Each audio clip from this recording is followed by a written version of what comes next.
La sofferenza per il nostro comparto alberghiero è già evidente, le disdette sono, delle ferie pasquali sono già importanti, le aree vicentine, padovane hanno già perso la metà delle prenotazioni per arrivare a punte del 100% quasi nelle aree sul litoraneo.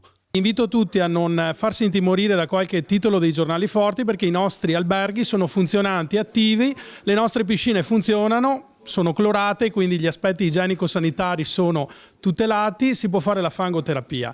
Quindi è una situazione critica dove devono emergere, più che i messaggi negativi che incutono terrore nelle persone, i messaggi di positività. La mediaticità di questo evento fatto su scala internazionale ha portato una percezione sbagliata di com'è la situazione nel nostro territorio. Io voglio ribadirlo, il nostro territorio è un territorio aperto, non c'è zona rossa, quindi invito tutti a dare i segnali positivi, i segnali che devono corrispondere all'effettiva realtà delle cose.